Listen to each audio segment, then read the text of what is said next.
Hi, I'm Kieron Gillen. This is Forbidden Planet TV, and I'm here to talk about the Journey to Mystery collection.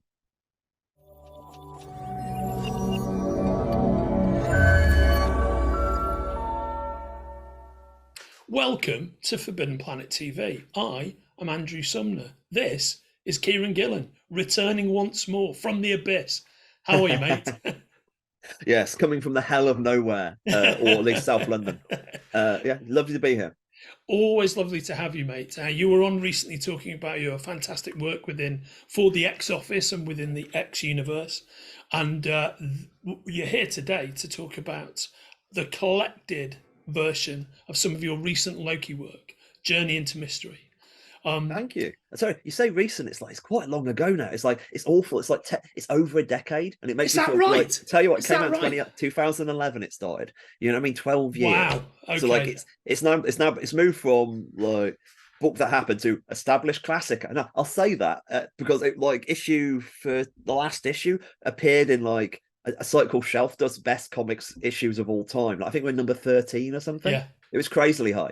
I, Like I really can't believe it was that long ago. I yeah, mean, I know. that's a factor of age for sure. You know, to say something happened 18 months ago and it was actually 10 years ago.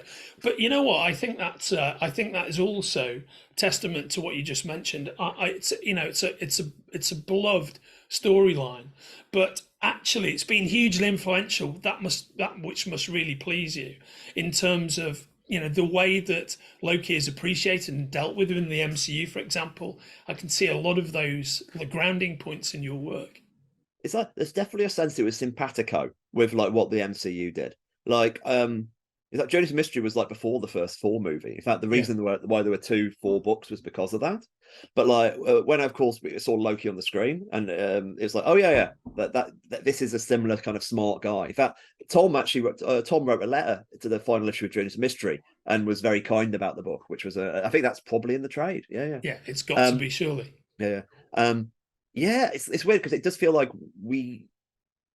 I think about when I was preparing. I did that run on Thor after JMS, and like, so I had to jump in and really go in. And early on, there's this Journey into Mystery for this Thor.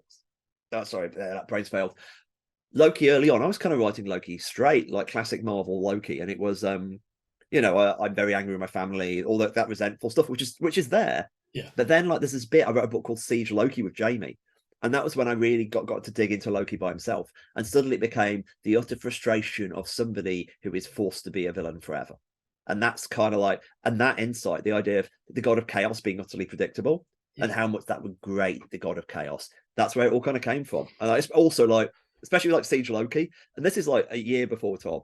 We kind of made Loki make outable, like we Yeah. gave him black nail varnish. We gave him that, no, Loki should be hot. Yeah. And lo, the world agreed. So yeah, it worked, and of course, for a book that's entirely about the fact that change might be impossible in the Marvel universe, it really did kind of move where Loki was. People like Al, I obviously did Young Avengers with Loki afterwards, kind of building. Al took it and ran and did an amazing run on Loki. And like, he's never gone back to being a straight villain again. Like, there's been moments it's come close, but like he's an interesting and complicated figure. And it's I think it's a book that changed my career. I've been at Marvel for a few years then, and I was like, I need to do a book that really reviews well.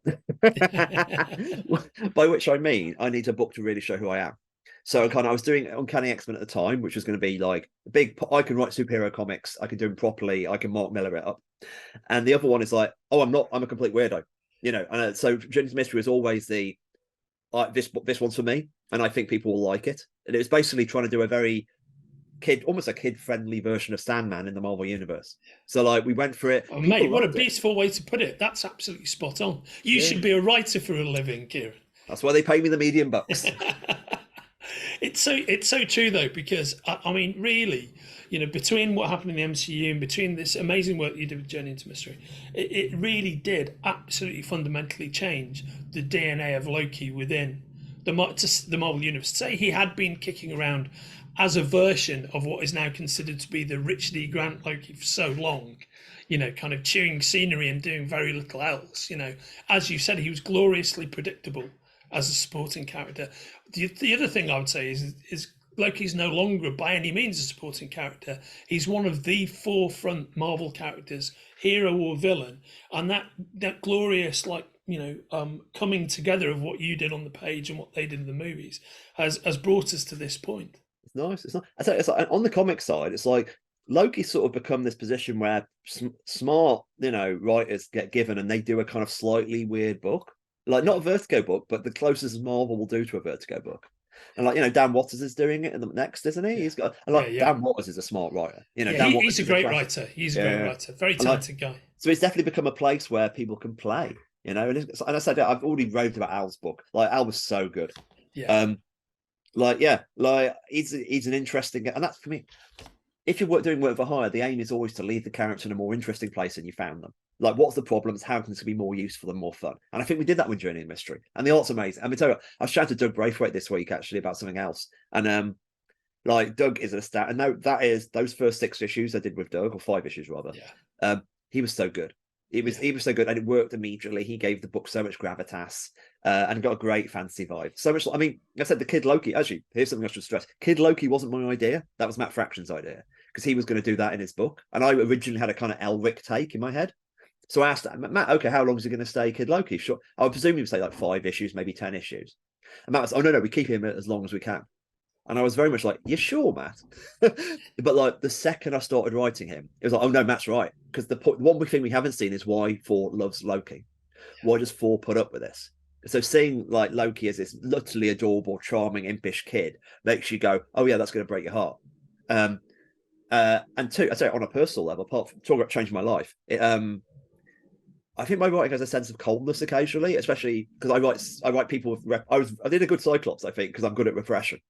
I'm very British, very British. But and I write very smart people who play their cards tight. But Loki changed that. Loki was somebody who was just as smart as any of my cast, but was like 13 years old. So Loki gave me permissions to wear the emotions on my sleeve. So you kind of you had all the stuff I was good at anyway. Then I also like made people cry, and that would make me realize A, that's much better, and B, it stuck with me since. So all the kind of emotional melodrama people get from my books, oh yeah, completely like from Loki. It's I'm so happy to see it coming back into print in a nice fancy edition. Oh mate, so spectacularly well said. And for everybody watching this, for all these reasons and more, you should definitely be picking this book up, which is out in September and can be pre-ordered from the links attached to our conversation. Once again, Kieron, it's always a genuine pleasure having you and your comic book energy on this show. And I look forward to having you on again soon. You take care of yourself, brother. You too. Look after you.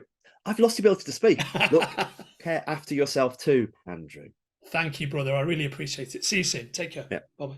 If you're enjoying watching Forbidden Planet TV and you're enjoying watching us talk to the world's most interesting and accomplished filmmakers, authors, artists, musicians, creators, subscribe right here.